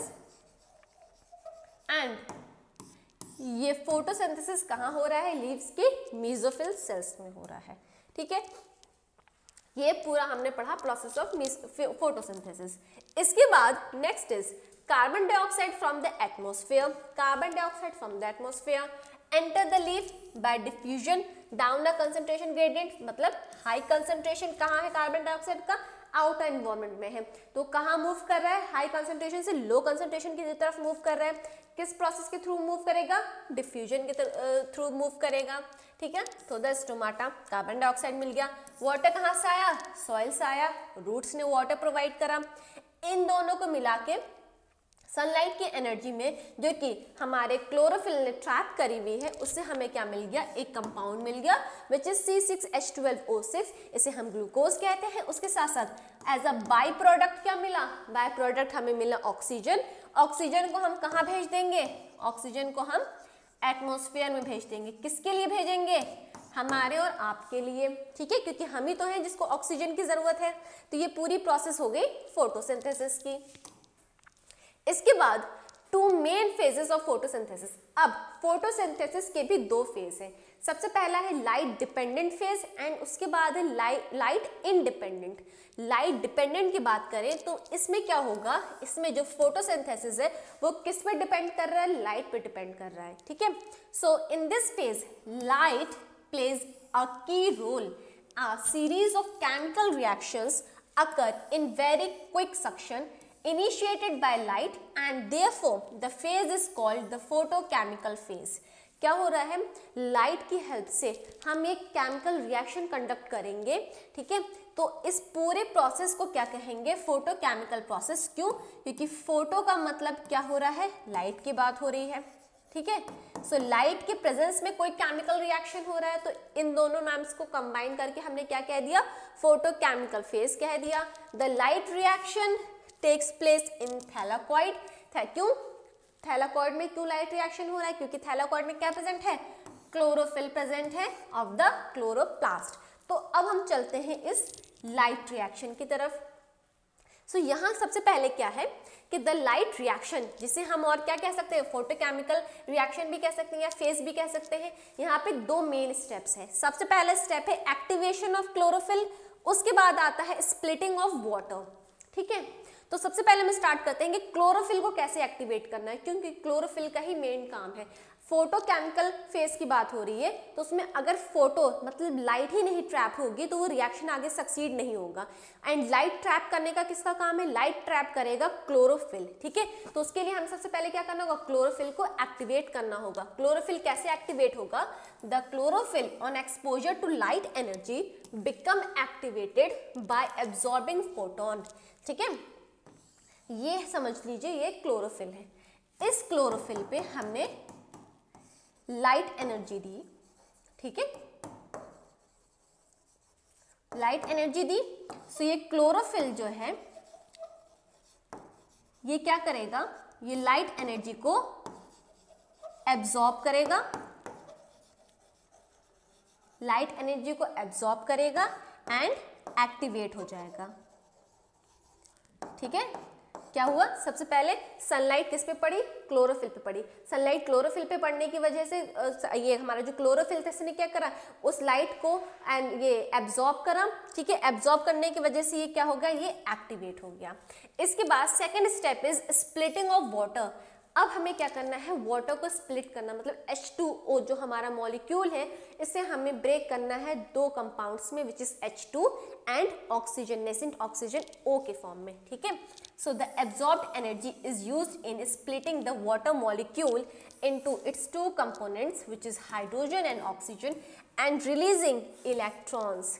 यहाँ हमें क्या करना है, हमें जो एनर्जी हमने एब्जॉर्ब करी है, मतलब जो लाइट एनर्जी हमने एब्जॉर्ब करी है, हमने फोटोन एब्जॉर्ब करा है, उस फोटोन को यूज करके हमें वाटर मॉलिक्यूल को स्प्लिट करना है। तो ये हमारा H2O है, इसको हम स्प्लिट करेंगे किसकी हेल्प से, with the help of photon energy. तो हमें क्या मिला, हमें हाइड्रोजन प्लस ऑक्सीजन एंड इसी के साथ हमें क्या मिला, एक इलेक्ट्रॉन रिलीज हुआ। सो यहाँ पे क्या हुआ, हमने वाटर को स्प्लिट करा किसकी हेल्प से, लाइट एनर्जी या फोटोन की हेल्प से। तो इस पूरे रिएक्शन को हम क्या कहेंगे, फोटोलाइसिस कहेंगे। फोटो का मतलब होता है लाइट एंड लाइसिस का मतलब होता है ब्रेक करना, ठीक है। क्या ब्रेक करा हमने, हमने वाटर मॉलिक्यूल को ब्रेक करा है, तो इस रिएक्शन को हमने नाम दिया फोटोलाइसिस। इसके बाद next is end result of the product of photolysis. अब हमने फोटोलाइसिस कर दिया, मतलब कि हमने जो है वाटर मॉलिक्यूल को ब्रेक कर दिया। एंड अब हम उसके बाद के जो प्रोडक्ट्स हैं या रिएक्शंस हैं उन्हें देखते हैं, ठीक है। तो सबसे पहले है द हाइड्रोजन आयन, ठीक है, picked bye a compound NADP। जो हमारे H2O के ब्रेकडाउन के टाइम पे जो हाइड्रोजन मॉलिक्यूल था, अब उस हाइड्रोजन मॉलिक्यूल को कौन पिक कर लेगा, एक कंपाउंड है which is nicotinamide adenine dinucleotide phosphate NADP। ये NADP उस हाइड्रोजन आयन को, इस हाइड्रोजन आयन को ट्रैप करेगा, पिक करेगा एंड एक कंपाउंड बनाएगा विच इज NADPH, ठीक है। ये रिएक्शन कैसे था, NADP plus present with electron and plus hydrogen ion जो कि हमें H2O के ब्रेकडाउन के टाइम पे मिला था। In the presence of enzyme हमें क्या मिलेगा, हमें NADPH कंपाउंड मिलेगा। इसके बाद हमें क्या मिलेगा, इसके बाद इन्वायरमेंट में जो है क्या रिलीज होगा, या हमें क्या मिलेगा, हमें मॉलिक्यूलर ऑक्सीजन मिलेगा। एंड उसके बाद जो इलेक्ट्रॉन रिलीज हुआ था इस रिएक्शन में, उसको हम यूज करेंगे इन कन्वर्टिंग एडीपी इनटू एटीपी। हमें क्या करना है, हमें एटीपी को रिलीज करना है। सो एटीपी कब रिलीज होगा, जब एडीपी में एक फॉस्फेट ग्रुप और ऐड होगा। क्यों, क्योंकि एडीपी क्या है, एडीपी इज एडिनोसिन डाइफॉस्फेट। ठीक है, एडीपी है एडिनोसिन डाइफॉस्फेट। अब हमें क्या चाहिए, हमें एटीपी चाहिए। तो उसके लिए हमें क्या करना पड़ेगा, यहाँ पे एक फॉस्फेट का और एडिशन होगा। ये फॉस्फेट कैसा होगा, ये इनऑर्गेनिक फॉस्फेट होगा। तो हमें क्या मिल जाएगा, हमें मिल जाएगा ATP which is adenosine triphosphate which is ATP. Energy मिल गई हमें। तो हमने क्या करा, हमने एडीपी के साथ एक इनऑर्गेनिक फॉस्फेट को अटैच कर दिया, तो हमें क्या मिल गया, हमें एटीपी मिल गई। So this process is called phosphorylation. Phosphorylation क्या होता है, फॉस्फोराइलेशन वो प्रोसेस होती है जहां पे हम फॉस्फेट का एडिशन करते हैं। एडीपी में हमने क्या करा था, एक फॉस्फेट का एडिशन कर दिया था। तो इस फॉस्फेट के एडिशन वाली प्रोसेस को ही हम फॉस्फोराइलेशन कहते हैं। एंड यहीं से हमें क्या मिला, हमें एनर्जी मिली। सो इस पूरी प्रोसेस को हम नाम देंगे फोटो फॉस्फोराइलेशन। सो ये एनर्जी, या ऐसे ये कहें कि ये फॉस्फेट कैसे अटैच हो पाया, with the help of light या एनर्जी की वजह से ऐड हो पाया। तो इस पूरे रिएक्शन को हमने क्या नाम दे दिया, फोटो फॉस्फोराइलेशन। इसके बाद हम देखते हैं लाइट इंडिपेंडेंट फेज क्या है। तो लाइट इंडिपेंडेंट फेज को हम बायोसिंथेटिक फेज भी कहते हैं। इस रिएक्शन में क्या है, इस रिएक्शन में या इस टाइप के फोटोसिंथेसिस में हमें लाइट की जरूरत नहीं होती, do not require light energy. ठीक है, सो ये प्रोसेस कहाँ पे होती है, ये प्रोसेस होती है स्ट्रोमा में। ठीक है, क्लोरोप्लास्ट के स्ट्रोमा में जो फोटोसिंथेसिस होता है, जब वो प्रोसेस होती है या रिएक्शन होता है, उस रिएक्शन को हम कहते हैं लाइट इंडिपेंडेंट रिएक्शन। नाउ ये एक पूरी इमेज है, इसमें हम क्या देख रहे हैं कि ये क्या है, ये हमारा ग्रेना है, मतलब या ऐसे कह सकते हैं कि थैलाकॉइड डिस्क है जो कि एक अरेंजमेंट में है, जिस पूरे अरेंजमेंट को हम ग्रेना कहते हैं। अब ये जो हमारे थैलाकॉइड है, इस थैलाकॉइड में ही क्या प्रेजेंट है, क्लोरोफिल प्रेजेंट है। सो ये क्लोरोफिल क्या करेगा, इस लाइट एनर्जी को ट्रैप करेगा। ठीक है, इस लाइट एनर्जी को ट्रैप करेगा एंड फोटोसिंथेसिस प्रोसेस के दौरान हमें क्या मिल जाएगा, as a bye product cell में से रिलीज हो जाएगा ऑक्सीजन। एंड उसके अलावा हमें क्या मिलेगा, हमें एटीपी मिलेगा, हमें NADPH मिलेगा, ये सारी चीजें मिलेंगी। एंड यही सारी चीजें फिर दूसरी तरफ कहाँ इन्वॉल्व हो जाएंगी, ये इन्वॉल्व हो जाएंगी लाइट इंडिपेंडेंट फेज में। ठीक है, और ये लाइट इंडिपेंडेंट फेज किस में हो रहा है, ये स्ट्रोमा में प्रेजेंट है। ये फेज चल रहा है स्ट्रोमा के अंदर। ठीक है, वो एक कैल्विन साइकिल की प्रोसेस है, वो अभी हमें नहीं पढ़नी। अभी हमें जो मेन पढ़ना है वो ये है कि इस प्रोसेस के थ्रू भी हमें क्या मिलता है, हमें अपना प्रोडक्ट मिलता है शुगर। ठीक, सो ये इस तरीके से दोनों प्रोसेस जो है ये चलती रहती है। इसके बाद next is conversion of glucose into starch and other chemicals. अब हमें ये देखना है कि जो हमें फोटोसिंथेसिस प्रोसेस के थ्रू जो ग्लूकोज मिला है, ये ग्लूकोज का कन्वर्जन कैसे स्टार्च में और अदर केमिकल प्रोडक्ट्स में होता है inside the plant. So most green plants convert glucose into starch as soon as it is formed during photosynthesis। तो ज़्यादातर जो ग्रीन प्लांट्स हैं वो क्या करते हैं, वो जैसे ही फोटोसिंथेसिस प्रोसेस के थ्रू ग्लूकोज बना उनकी लीव्स में, उसको फौरन ही जो है ट्रांसफर कर देते हैं या इंटरचेंज कर देते हैं किसमें, स्टार्च में। ठीक है, several glucose molecules are transformed to produce one molecule of starch। This process is called polymerization। Polymerization क्या है? It is the process of conversion of glucose into starch and this process is known as polymerization। ठीक है, जैसे हम अपनी body में जो है फूड को स्टोर करके रखते हैं ग्लाइकोजन के फॉर्म में, उसी तरीके से प्लांट भी अपने फूड को स्टोर करके रखता है किसके फॉर्म में, स्टार्च के फॉर्म में से स्टोर करके रखता है। एंड ग्लूकोज का स्टार्च में जो कन्वर्जन है, इस प्रोसेस को हम पॉलीमराइजेशन कहते हैं। Some plant change glucose to sucrose, cane sugar, which chemically is called disaccharide or double sugar or sometimes into oil, etc. So, ये हमने मोस्टली प्लांट्स जो है वो इस तरीके से ग्लूकोज को स्टार्च में कन्वर्ट करते हैं, बट कुछ ऐसे भी प्लांट्स हैं जो कि क्या करते हैं, अपने ग्लूकोज को किस में चेंज कर देते हैं, सुक्रोज केन शुगर में चेंज कर देते हैं, जिसे हम और क्या कहते हैं, डाइसैक्राइड कहते हैं या डबल शुगर्स कहते हैं। एंड उसके अलावा कुछ जो है इसे कन्वर्ट कर देते हैं ऑयल्स के फॉर्म में भी। इसके बाद adaptation in leaf to perform photosynthesis. अब कुछ लीव्स जो है इस तरीके से अपनी बॉडी में एडेप्टेशन लाती है फोटोसिंथेसिस कंडक्ट कराने के लिए। तो सबसे पहला है large surface area for maximum light absorption. ठीक है, कुछ लीव्स क्या करती हैं, वो अपने जो कुछ प्लांट्स क्या करते हैं, वो अपनी लीव्स का जो सरफेस एरिया है उसे बढ़ा देते हैं। ठीक है, क्योंकि अगर सरफेस एरिया ज़्यादा होगा तो ज़्यादा अमाउंट में जो है लाइट्स उनके सरफेस पे पड़ेगी, एंड जितनी अमाउंट में लाइट पड़ेगी उतना ही ज़्यादा जो है वो फोटोसिंथेसिस कर सकती हैं। ठीक है, narrowing of leaves in certain plant is to minimize transpiration in order to conserve water as oleander and pine. ठीक है, कुछ प्लांट्स ऐसे भी हैं जिनकी लीव्स जो होती है वो काफ़ी ज़्यादा नैरो होती है। अब लीव के नैरो होने का पर्पस ये होता है कि वो ट्रांसपिरेशन प्रोसेस को मिनिमाइज करना चाहती हैं। ठीक है, क्यों? क्योंकि ट्रांसपिरेशन के थ्रू जो है वाटर लॉस बहुत ज़्यादा हो जाता है। इस वजह से लीव्स या प्लांट्स अपने अंदर मॉडिफिकेशन लाके अपनी लीव के साइज पे सरफेस एरिया को काफ़ी ज़्यादा कम कर देते हैं।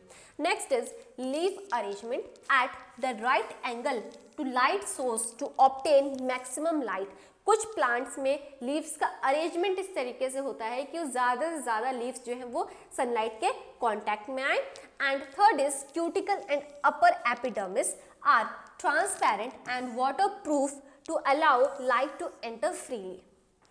नेक्स्ट क्या है, कुछ प्लांट्स में क्या है, क्यूटिकल्स एंड अपर एपिडर्मिस जो होते हैं वो कैसे, वो ट्रांसपेरेंट होते हैं, या ये क्या है कि वाटरप्रूफ होते हैं, ताकि वो अलाउ करे कि लाइट फ्रीली जो है अंडर द सेल जो है वो एंटर कर सके। इसके बाद next number is numerous stomata to allow rapid exchange of gases which is oxygen and carbon dioxide. क्या है कि कुछ प्लांट्स ऐसे होते हैं, लीव्स ऐसी होती है जिनमें स्टोमाटा का अमाउंट बहुत ज़्यादा होता है ताकि ज़्यादा से ज़्यादा गैसेस का एक्सचेंज हो सके। Fifth is the thinnest of leaves reduce the distance between cell, facilitating the rapid transport. And sixth is the chloroplast are concentrated in the upper layer of the leaf to obtain light energy quickly. Next क्या है कि chloroplast का concentration जो है upper layer में इतना ज़्यादा होता है कि ज़्यादा से ज़्यादा लीव्स जो है वो लाइट एनर्जी को जो है ट्रैप कर सके। And seventh is extensive vein system for rapid transport to and from the mesophyll cells. क्या है, वेन सिस्टम जो होता है वो बहुत ज़्यादा एक्सटेंसिव होता है, बहुत ज़्यादा फास्ट होता है, ताकि ज़्यादा से ज़्यादा जो ट्रांसपोर्टेशन हो सके from roots to mesophyll and mesophyll to other parts of the plant. इसी के साथ next is end result of the product of photosynthesis. अब हमने फोटोसिंथेसिस प्रोसेस पूरी पढ़ ली है, अब इसका एंड रिजल्ट क्या मिल रहा है हमें। So the immediately consumed by the plant cell. So glucose हमें एज ए एंड प्रोडक्ट मिल रहा है। अब ये ग्लूकोज क्या होता है, ये ग्लूकोज को प्लांट जो है या प्लांट सेल्स इमीडिएटली क्या करती हैं, इसको यूटिलाइज कर लेती हैं, इसको कंज्यूम कर लेती हैं, नहीं तो क्या करती हैं, इसको स्टोर कर लेती हैं इनसॉल्युबल स्टार्च के फॉर्म में, या कन्वर्ट कर देती हैं सुक्रोज के फॉर्म में, या यूज करती हैं in the synthesis of fat, protein etcetera. इसके बाद next is water. So water का क्या है, वाटर जो है प्रोड्यूस होता है इस प्रोसेस में, उसको या तो प्लांट रीयूटिलाइज कर लेता है कंटिन्यूएशन ऑफ फोटोसिंथेसिस में। ठीक है, अब क्या है कि वाटर भी तो मिल रहा है ना हमें फोटोसिंथेसिस की प्रोसेस में, तो प्लांट कभी कभी क्या कर सकता है, उस वाटर को जो फोटोसिंथेसिस प्रोसेस में हमें मिला है उसे रीयूटिलाइज कर लेगा। और सेकेंड चीज जो हमें मिल रही है वो ऑक्सीजन मिल रहा है। ऑक्सीजन को प्लांट क्या करता है, the oxygen may be used in respiration in the leaf cell. The phenomena is called photorespiration, but the major portion of it is not required and diffused out into the atmosphere through the stomata. In a sense, even this oxygen is not a waste because all organisms require it for their existence, including the plants which require it at night. ठीक है, third हमें क्या मिला, हमें oxygen मिला। अब plant cells या ये कहें कि लीव सेल्स क्या करती हैं, इस ऑक्सीजन को यूज करती हैं रेस्पायरेशन के लिए, जिस प्रोसेस को हम फोटो रेस्पायरेशन कहते हैं। बट इसका बहुत ही कम अमाउंट ऑफ ऑक्सीजन यूज होता है, बाकी का जितना भी रिमेनिंग अमाउंट ऑफ ऑक्सीजन है प्लांट उसको डिफ्यूजन प्रोसेस के थ्रू जो है एटमॉस्फेयर में रिलीज कर देता है। एंड इस ऑक्सीजन को कौन यूटिलाइज कर लेता है, लिविंग बींग्स यूटिलाइज कर लेते हैं। इसके बाद utilisation of synthesised food and its translocation. अब फोटोसिंथेसिस के थ्रू जो ग्लूकोज बना या फूड बना है उसका यूटिलाइजेशन कैसे हो रहा है एंड उसका ट्रांसलोकेशन कैसे हो रहा है प्लांट में। So food manufactured in the leaf is required for use by all other parts of the plant. देखो अब ऐसा नहीं है कि प्लांट की लीफ ने फूड बनाया तो सिर्फ और सिर्फ वो लीफ के ही पास रहेगा, प्लांट के किसी और पार्ट के पास नहीं जाएगा, ऐसा नहीं है। जैसे हम अपनी बात करें, घर में मम्मी लोग खाना बनाती हैं तो ऐसा नहीं है ना वो खाना सिर्फ अपने पास रखती है, किचन तक ही रहता है, नहीं, वो खाना क्या करती है, सब में डिस्ट्रीब्यूट होता है, सब लोगों को वो चीज़ खाने को मिलती है। पकाने वाला भले एक आदमी है मगर खाने वाले काफ़ी सारे फैमिली मेम्बर्स होते हैं। सेम चीज़ कहाँ इंप्लीमेंट हो रही है, प्लांट्स में भी। फूड बनाने वाला कौन है, लीव्स है, बट बाकी जितने भी फैमिली मेम्बर्स हैं, मतलब प्लांट्स के जितने भी पार्ट्स हैं, रूट है, स्टेम है, ब्रांचेस हैं, डिफरेंट जितने भी पार्ट्स हैं, वो फूड सबको मिलेगा, सब में डिस्ट्रीब्यूट होगा। ठीक है, the glucose is formed in the leaf very rapidly during photosynthesis and it can not be transportated to other parts with the same rapidity. देखो फोटोसिंथेसिस के थ्रू जो है लीव्स में बहुत जल्दी जल्दी जो है फूड का प्रोडक्शन हो गया, ठीक है, ग्लूकोज बन गया, बट जितनी जल्दी फोटोसिंथेसिस के थ्रू हमें फूड मिल रहा है लीव्स में, उतनी तेजी से इसका ट्रांसपोर्टेशन नहीं होता है। So it is converted into insoluble starch for temporary storage in the leaf. अब क्या है, अब लीफ ऐसा तो नहीं है ना कि वो उस ग्लूकोज को वहीं पे रखे रहेगी, नहीं, अब उसको क्या करना है, उसको उसका ट्रांसपोर्टेशन करना है, बट ट्रांसपोर्टेशन में भी टाइम है, स्लो प्रोसेस है।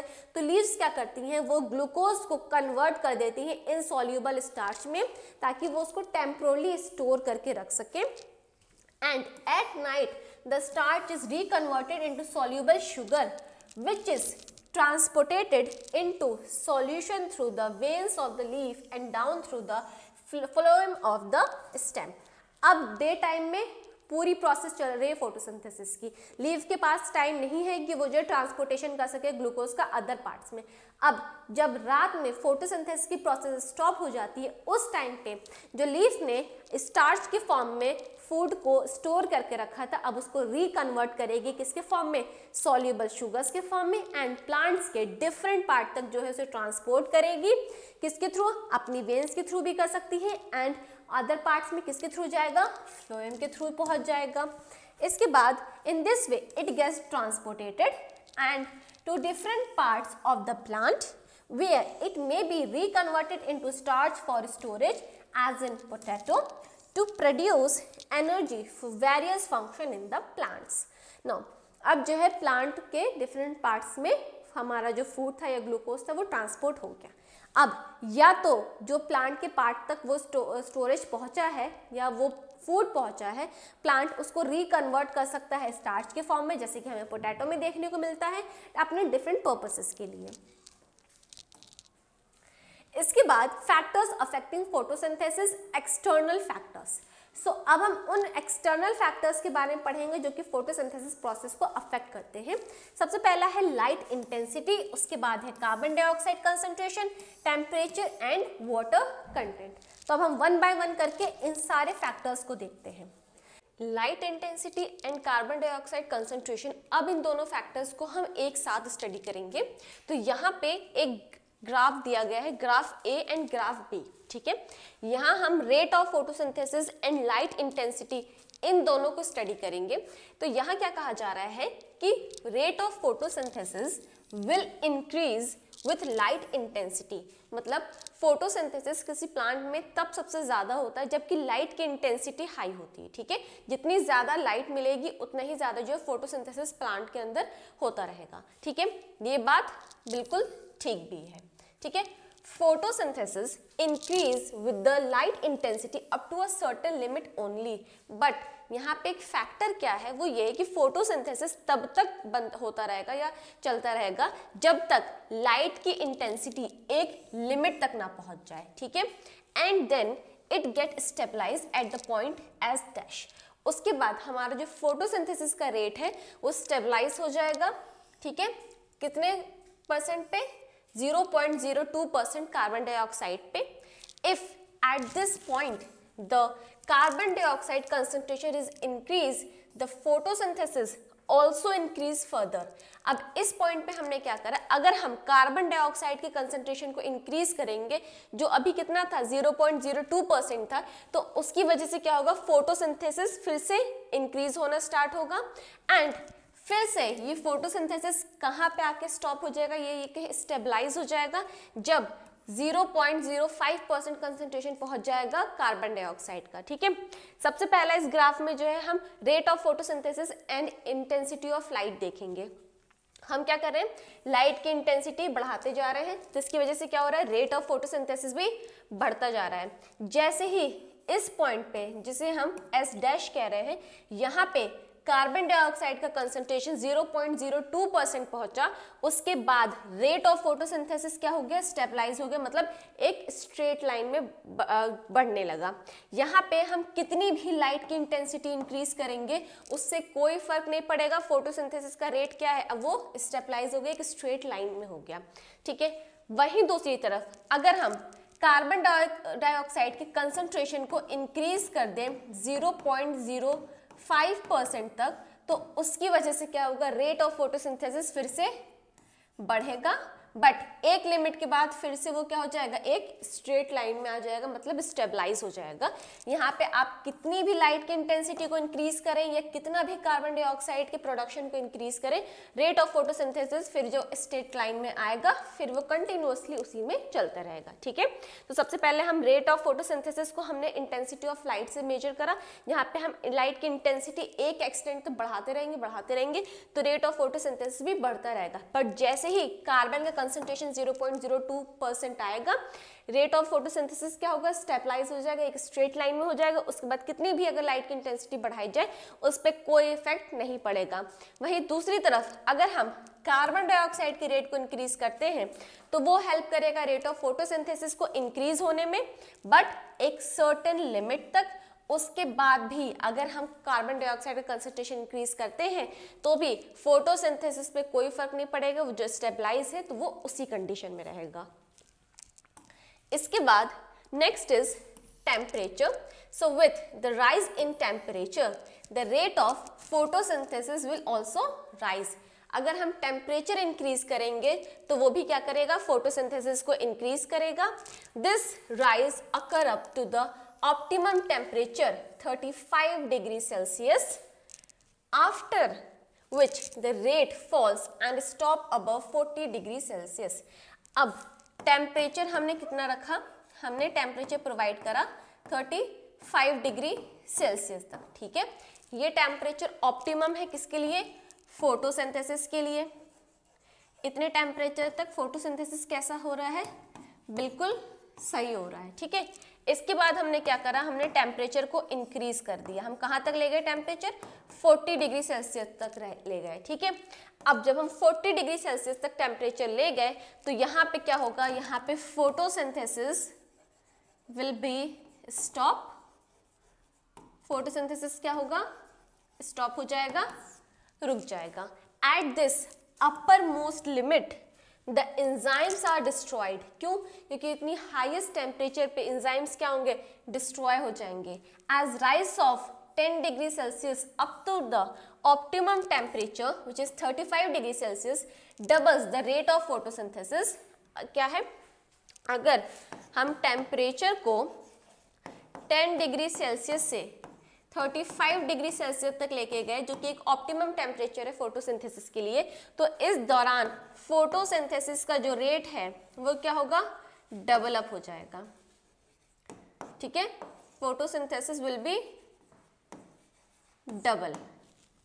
Next is for example a rise from 20 degree Celsius to 30 degree Celsius और 22 टू 32 और 25 to 35 doubles the rate of photosynthesis. फिर हम क्या देख रहे हैं, अगर हम 20 से 30 लेके जा रहे हैं टेम्परेचर को, 22 से 32 लेके जा रहे हैं, ये 25 से भी 35 लेके जा रहे हैं, तो इन रेट्स पे भी क्या हो रहा है, हमारा फोटोसिंथेसिस क्या हो रहा है, डबल हो रहा है। इसके बाद next factor will be water content.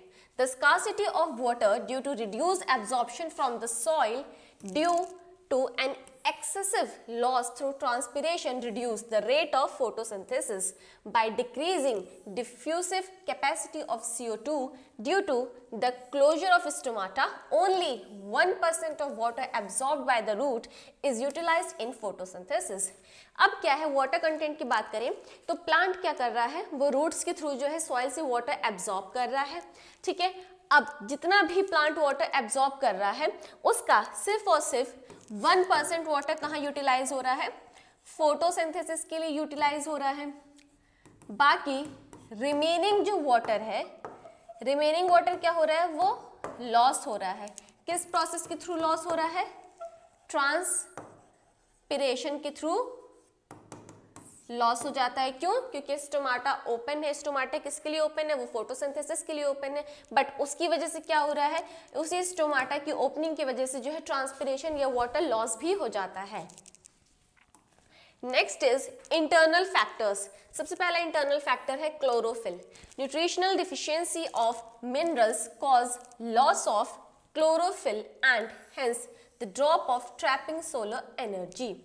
अब ये क्या है कि क्लोरोफिल क्या करता है, क्लोरोफिल एक ऐसा एलिमेंट है या ऐसा पिगमेंट है जो कि प्लांट में सनलाइट की एनर्जी को ट्रैप करता है फोटोसिंथेसिस के लिए। अगर प्लांट में किसी भी न्यूट्रिशनल डिफिशियंसी की वजह से या किसी भी फैक्टर की वजह से क्लोरोफिल जो है लॉस हो जाए, क्लोरोफिल ना प्रेजेंट हो, तो उसकी वजह से क्या होगा, सोलर एनर्जी ट्रैप नहीं हो पाएगी। अगर सोलर एनर्जी ट्रैप नहीं होगी तो फोटोसिंथेसिस की जो प्रोसेस है वो भी इजीली कंडक्ट नहीं हो पाएगी। Next will be protoplasm. Dehydration of protoplasm for some reason reduce the rate of photosynthesis. Similarly, the accumulation of carbohydrates also reduce the rate of photosynthesis. Next क्या है, प्रोटोप्लाज्म। अगर protoplasm का dehydration हो गया, मतलब वाटर लॉस हो गया किसी भी रीजन की वजह से, तो उसकी वजह से क्या होगा, रेट ऑफ फोटोसिंथेसिस जो है वो कम हो जाएगा। क्यों, क्योंकि फोटोसिंथेसिस में किसकी भी नीड होती है, हमें वाटर की भी नीड होती है। ठीक है, ये वही केस है जैसा अगर कार्बोहाइड्रेट्स का एक्यूमुलेशन हो जाए तो उसकी वजह से भी क्या होगा, rate of photosynthesis will be drop. Third is structure of leaf. The thickness of cuticle, the distribution of stomata and the size of leaf influence the amount of light and the amount of CO2 entering the leaf. Now, plant में photosynthesis majorly उसके leaf में होता है। ठीक है, अगर cuticle की thickness या स्टोमाटा का डिस्ट्रीब्यूशन इनसाइड द लीफ या लीफ का साइज, ये सभी फैक्टर्स अमाउंट ऑफ लाइट जो कि ट्रैप हो रही है इनसाइड द लीफ, इसको अफेक्ट करते हैं। नेक्स्ट, अमाउंट ऑफ CO2 जो कि लीफ में एंटर कर रहा है, इन चीज़ों को भी अफेक्ट करते हैं। अगर हम लीफ के साइज की बात करें, अगर किसी प्लांट लीफ का सरफेस एरिया ज़्यादा होगा तो वो क्या करेगा, ज़्यादा अमाउंट ऑफ लाइट को ट्रैप कर सकेगा। एंड उसी में क्या होगा, स्टोमाटा का अगर हम अमाउंट ज़्यादा कर दें तो उसकी वजह से जो है ज़्यादा अमाउंट में कार्बन डाइऑक्साइड जो है सेल के अंदर आएगा। एंड अगर क्यूटिकल की थिकनेस ज्यादा होगी तो ये क्या करेगी, ट्रांसपिरेशन को प्रिवेंट करेगी। ठीक है, तो ये सारे फैक्टर्स कैसे थे, इंटरनल फैक्टर्स थे, किसके लिए, फोटोसिंथेसिस के अफेक्ट करने। एक एक्सपेरिमेंट करा गया है जहां पे हमें लीफ को डी स्टार्च करना है। इट मींस इसमें जितना भी अमाउंट ऑफ स्टार्च है उसे रिमूव करना है। ठीक है, सो किसी भी लीफ को डी स्टार्च करने के लिए हमें क्या करना पड़ेगा, उसे किसी एक डार्क स्पेस में जो है रखना पड़ेगा। ठीक है, क्यों, क्योंकि लीफ के अंदर जब हम उसे सनलाइट में रखते हैं तो वहाँ क्या होता है, फोटोसिंथेसिस होता है।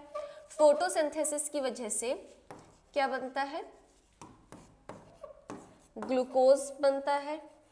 ठीक है, जो कि प्लांट में या लीफ में स्टोर किसके फॉर्म में होता है, स्टार्च के फॉर्म में होता है। ठीक है, सो लीफ में क्या है, इस टाइम पे स्टार्च है। अब हमें क्या करना है, लीफ को डी स्टार्च करना है, मतलब स्टार्च को रिमूव करना है। Removal of starch will be known as destarching. So destarching करने के लिए हम क्या कर सकते हैं, किसी भी लीफ को किसी डार्क स्पेस में 24 to 48 आवर्स के लिए अगर रखेंगे तो कुछ टाइम बाद वो लीफ कैसी हो जाएगी, डी स्टार्च हो जाएगी। मतलब उसके अंदर जितना भी स्टार स्टोर हुआ था वो कहाँ चला जाएगा, वो चला जाएगा उसके स्टोरेज ऑर्गन्स में, और लीफ कैसी हो जाएगी, leaf will be D starch, means it will not show the presence of starch. इसके लिए हमने एक यहाँ पे क्लिप लगाई है, इसमें हमने क्या शो करा, एक लीफ है वो अपने प्लांट से अटैच है। ठीक है, अब इस लीफ के एक पोर्शन को हमने एक ब्लैक पेपर से इसको क्लिप कर दिया। आफ्टर सम टाइम या आफ्टर फ्यू ड्यूरेशन हमने क्या देखा, लीफ का जो मिडिल वाला पोर्शन था जिसे हमने कवर करा था, ये कैसा हो गया, कलरलेस हो गया। कलरलेस हो गया, इट मीन्स यहाँ पे जितना भी स्टार्च था वो सारा का सारा इस पोर्शन से हट के कहाँ चला गया, इस लीफ के या प्लांट के स्टोरेज सेक्शन में चला गया। ठीक है, अब इसी पे बेसिस एक एक्सपेरिमेंट है which is known as to test a leaf of starch iodine test. अब हमें ये पता करना है कि लीफ में स्टार्च प्रेजेंट है या नहीं है, इसके लिए हम एक आयोडीन टेस्ट करते हैं। सबसे पहले हमने क्या करा, हमने एक लीफ लिया, इस ग्रीन लीफ है ये, ठीक है, this is a green leaf. इस ग्रीन लीफ को हमने डिप कर दिया बॉइलिंग वाटर में। बॉइलिंग वाटर में हमने इसे डिप कर दिया, जिसकी वजह से जितने भी सेल्स थे वो सभी डिस्ट्रॉय हो गए। इसके बाद हमने सेम लीफ को एक टेस्ट ट्यूब के अंदर रखा जिसके अंदर मिथाइलेटेड स्पिरिट थी, एंड इस टेस्ट ट्यूब को हमने एक बॉइलिंग वाटर बीकर के अंदर रख दिया for bathing. After some times ये जो लीफ है, ये लीफ कैसी होने लगी है, पेल कलर की होने लगी, मतलब अपना जो ग्रीन कलर है उसे ये छोड़ने लगी एंड ये पेल या न्यूट्रल कलर में आने लगी। जिस और क्या हुआ इसके साथ साथ, लीफ कैसी हो गई, काफी ज्यादा हार्ड एंड स्टिफ हो गई।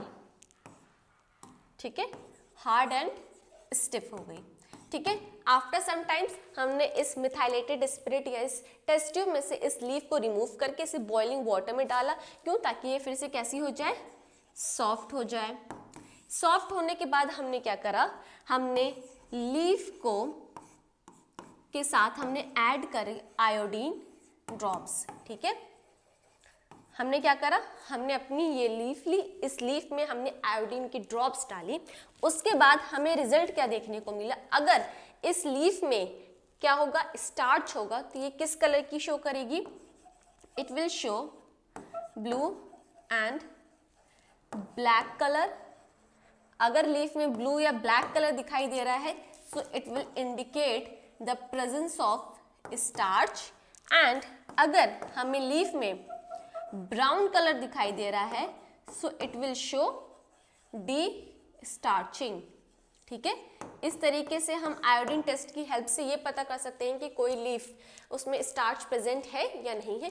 अगर ब्लू या ब्लैक कलर शो हो रहा है तो वो स्टार्च है, अगर ब्राउन कलर शो हो रहा है इट मीन्स वहां पे स्टार्च नहीं है। इसी के बाद नेक्स्ट एक्सपेरिमेंट है to show that chlorophyll is necessary for photosynthesis. अब हमें यह बताना है कि क्लोरोफिल बहुत जरूरी है किसके लिए, फोटोसिंथेसिस के लिए।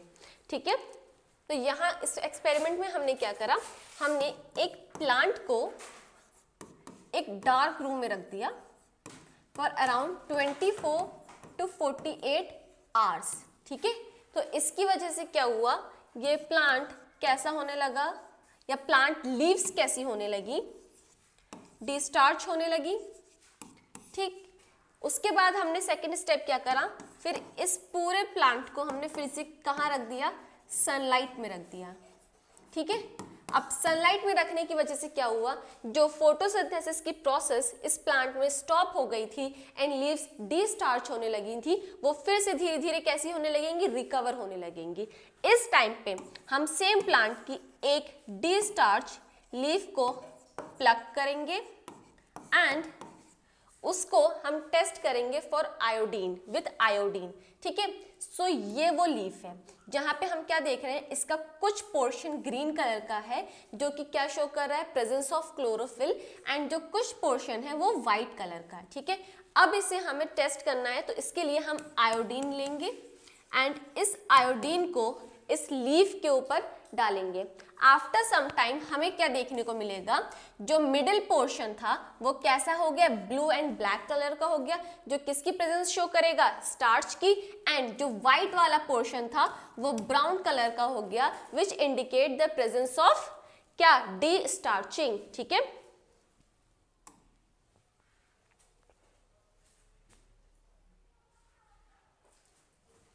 Next experiment is to show that sunlight is necessary for photosynthesis. अब हमें ये बताना है कि सनलाइट नेसेसरी है फोटोसिंथेसिस के लिए। इसके लिए हमने क्या करा, एक ओरिजिनल या ऐसे कहें कि एक ग्रीन लीफ को सरफेस पे को हमने कवर कर दिया एक ब्लैक पेपर से। ठीक है, इसमें हमने क्या करा, हमने स्टार शेप की एक कटिंग बना ली। जरूरी नहीं है कि हम स्टार शेप की कटिंग करें, हम किसी भी शेप की कटिंग कर सकते हैं। उसके बाद हमने इसे क्या करा, इतने हिस्से को हमने सनलाइट के कांटेक्ट में रख दिया। आफ्टर सम टाइम्स हमें क्या करना था, हमें टेस्ट करना था कि सनलाइट की वजह से क्या होता है, फोटोसिंथेसिस होता है। तो इसके लिए सेम हमने आयोडीन लिया। जब इस लीफ को हमने आयोडीन के साथ इंटरेक्ट कराया तो जितना पार्ट जो कि पेपर से कवर्ड था वो किस कलर का हो गया, ब्राउन कलर का हो गया। ब्राउन कलर की मतलब यहाँ पे डिस्चार्ज हुआ, एंड जितना रिमेनिंग पार्ट जो कि सनलाइट के कांटेक्ट में था वो सब किस कलर का दिखाई देने लगा, हमें ब्लू एंड ब्लैक कलर का दिखाई देने लगा, जो ये बताएगा कि इन हिस्सों में क्या हुआ है, फोटोसिंथेसिस हुआ है, मतलब स्टार्च की प्रेजेंस है। इसी के साथ next experiment is to show that carbon dioxide is necessary for photosynthesis. अब हमें क्या बताना है कि कार्बन डाइऑक्साइड भी नेसेसरी है फोटोसिंथेसिस के लिए। इसके लिए हमने एक प्लांट ट्विग लिया। इस ट्विग के एक लीफ को हमने क्या करा, पोटेशियम हाइड्रोक्साइड के कांटेक्ट में ले गए हम। ठीक है, पोटेशियम हाइड्रोक्साइड क्या करता है, ये कार्बन डाइऑक्साइड को एब्जॉर्ब कर लेता है। ठीक है, सो हमने क्या करा, इस बॉटल में क्या था, इसमें पोटेशियम हाइड्रोक्साइड था। लीफ के हाफ पार्ट को हमने इस पोटेशियम हाइड्रोक्साइड की बॉटल के अंदर डिप कर दिया एंड रिमेनिंग पार्ट जो है इन्वायरमेंट में ओपन है। ठीक है, सो इस लीफ में जितना भी कार्बन डाइऑक्साइड था वो सारा का सारा एब्जॉर्ब हो जाएगा बाय पोटेशियम हाइड्रोक्साइड। फिर इस लीफ को हमने इस बॉटल से बाहर निकाला एंड जब हमने इसे टेस्ट करा तो हमने क्या देखा, ये पार्ट जो कि डिप था बॉटल में ये कैसा हो गया, ब्राउन कलर का हो गया, जो क्या शो करेगा, डिस्टार्च शो करेगा, एंड जो रिमेनिंग ग्रीन पार्ट है ये कैसा दिखाई देगा हमें, ब्लू एंड ब्लैक कलर का, जो कि शो करेगा प्रेजेंस ऑफ स्टार्च। ठीक है, ये इस तरीके से एक्सपेरिमेंट होगा जो कि ये बताएगा कि कार्बन डाइऑक्साइड भी इसेंशियल है फोटोसिंथेसिस प्रोसेस को कंडक्ट करने के लिए। Now experiment number 4 is to show that oxygen is produced during photosynthesis. अब हमें ये प्रूव करना है कि फोटोसिंथेसिस के दौरान ऑक्सीजन भी प्रोड्यूस होता है। इस एक्सपेरिमेंट के लिए हमने क्या करा, हमने एक बीकर लिया जिसके अंदर हमने पॉन्ड वाटर रखा है।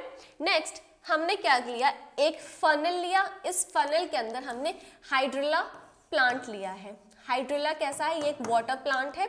इस प्लांट को हमने इसके अंदर रख दिया। ठीक है, अब इस पूरे एक्सपेरिमेंट में क्या होगा, ये एक वाटर प्लांट है तो ये वाटर के अंदर ही अपनी फोटोसिंथेसिस करेगा। ठीक है, सनलाइट भी हम पूरी प्रोवाइड कर रहे हैं, पूरा एनवायरनमेंट हमने प्रोवाइड करा है। सो जब यहाँ पे फोटोसिंथेसिस होगा तो क्या होगा, as a by product oxygen निकलेगा। अगर ऑक्सीजन वाटर में प्रेजेंट होता है तो हमें वाटर बबल्स दिखाई देते हैं। तो कुछ टाइम बाद हमें इस बीकर में वाटर बबल्स दिखाई देने लगे और वाटर बबल्स क्या शो करते हैं, प्रेजेंस ऑफ ऑक्सीजन। ठीक है, तो इस एक्सपेरिमेंट से हमें ये पता चला कि फोटोसिंथेसिस के टाइम पे as a by product oxygen भी रिलीज होता है इन्वायरमेंट में। Now next is importance of photosynthesis. अब फोटोसिंथेसिस की इंपॉर्टेंस क्या है? So photosynthesis support all lifes on earth. जितनी भी लाइफ्स हैं इस अर्थ पे सभी को फोटोसिंथेसिस सपोर्ट करता है। If there were no green plants all life on earth would come to an end. अगर पेड़ ही नहीं होंगे तो लाइफ सर्वाइव नहीं कर सकती इस प्लैनेट पे। सो इसके लिए हमारे पास 2 पॉइंट्स है। First is it provide food and second is provide oxygen. So सबसे पहले हम देखते हैं provide food. So all animals include humans ultimately depend on plants for food. चाहे कोई भी हो, ह्यूमन बीइंग्स हो, एनिमल्स हो या इंसेक्ट्स हो, वो सभी किस पे डिपेंड हैं? एट लास्ट सभी प्लांट्स पे डिपेंड है। अगर हम बात करें प्लांट ईटिंग एनिमल्स की, ठीक है, सॉरी प्लांट ईटिंग एनिमल्स की बात करें, वो एनिमल्स जो कि प्लांट पे डिपेंड है अपने फूड के लिए, ठीक है, जहाँ पे ये क्या आ सकती है, बर्ड्स आ सकती हैं, फिर उसके बाद जो है यहाँ पे स्क्वेरल आ गई, यहाँ पे जो है डियर आ गए, ये सभी जो है प्लांट ईटिंग एनिमल्स हैं। अब इन प्लांट ईटिंग एनिमल्स पे कौन डिपेंड होता है? इन पे डिपेंड होते हैं एनिमल ईटिंग एनिमल्स, ठीक है, वो एनिमल्स जो कि दूसरे एनिमल्स को कंज्यूम करते हैं अपने फूड के लिए। And these animals also eaten by the large animals, ठीक है। कैसे हम पढ़ते हैं? सबसे पहले हम प्रोड्यूसर्स पढ़ते हैं, प्रोड्यूसर्स के बाद primary consumer, secondary consumer, tertiary consumer आते हैं, जहाँ पे हम क्या देखते हैं, सभी एक दूसरे से रिलेशनशिप में है, एक दूसरे के कांटेक्ट में है। अगर ये प्लांट ईटिंग एनिमल्स ही एग्जिस्ट नहीं करेंगे तो क्या इन पे कंज्यूम करने वाले एनिमल्स एग्जिस्ट करेंगे? और अगर यही नहीं करेंगे तो फिर हमारे जो लार्जेस्ट एनिमल्स हैं ये भी एग्जिस्ट ही नहीं करेंगे। तो इनडायरेक्टली सब लोग किसके कांटेक्ट में है? सब लोग प्लांट के ही कांटेक्ट में है, ठीक है। इसके बाद next is provide oxygen. Plant क्या कर रहा है या फोटोसिंथेसिस के थ्रू हमें और क्या मिल रहा है? हमें ऑक्सीजन मिल रहा है, ठीक है।